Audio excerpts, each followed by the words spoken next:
Patuloy sa ating mga balita.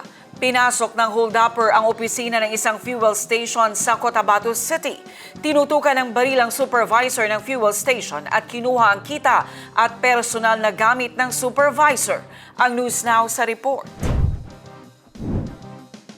Ito ang CCTV footage sa isang fuel station sa Cotabato City kung saan isang lalaki na angkas ng motorsiklo ang bumaba. Sa isa pang anggulo ng CCTV, pumasok ang lalaki sa opisina ng fuel station at agad umano na nagdeklara ng hold-up ayon sa otoridad. Naganap ang insidente araw ng Miyerkules, March 18. Nangyari ang incident March 18 and na-report na lang po ng ating victim, lalong-lalo na yung pamuno ng gasoline station, March 19 na at mga hapon na, mga alas 5, no, 5:50 p.m. Hindi naman natin ma-judge kaagad kung bakit may personal reason din siguro yung biktima. Habang tinututukan ng baril ang supervisor ng fuel station, kinuha ng hold-upper ang kita nito na 8,000 pesos at cellphone na nagkakahalaga ng 4,000 pesos. So after nung nalimas na yung pera at saka gamit, agad-agad namang umalis yung suspect, and tumakbo na from unknown areas.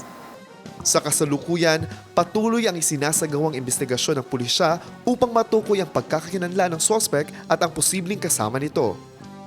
As of the initial investigation natin, Sir Marcos, ang nakalagay lang doon, one identified person pa lang ang nilagay natin. Wherein, tama po kayo, sa video na nagkalat ng mga CCTV footages, nakita natin na sa pumasok doon sa office, iisa lang. But yung pagdating niya, allegedly, meron naghatid doon sa kanya na naka-motorcycle, and then bumaba yung suspect and then pumasok doon sa office. And sa in relation doon sa naghatid sa kanya, titingnan pa ng ating kapulisan if ano ang relation niya doon sa suspect. So hindi muna tayo mag-preempt kung ano ba talaga yung kanyang participation. But isa na rin yun sa tinitingnan ng ating kapulisan. Nagkakaroon na tayo ngayon ng backtracking. As of this point nga, nandun din natin mga kapulisan sa ground, nagkikipag-ugnayan sa gasoline station. At the same time, magkakaroon ng CCTV camera backtracking, kasi malapit din sa iba't ibang establishmento. So titingnan natin the during and after the incident ng mga CCTV.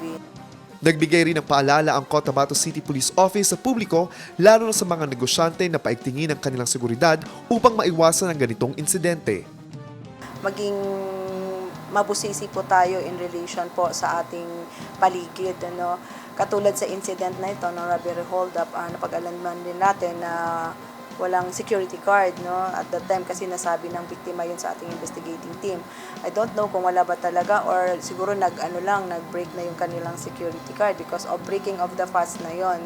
Maging keen observer din tayo. As well as kapag sa mga ganitong gasoline station, as much as possible, wag po tayong mag-ipon ng pera doon sa mga gasoline booth natin at sa mga offices. Immediately, i-account na natin yung ating kita, kunin na kaagad at mag-iwan lang tayo ng tamang-tamang pera na maaring gagamitin during sa ating business, para hindi masimot yung ating kita.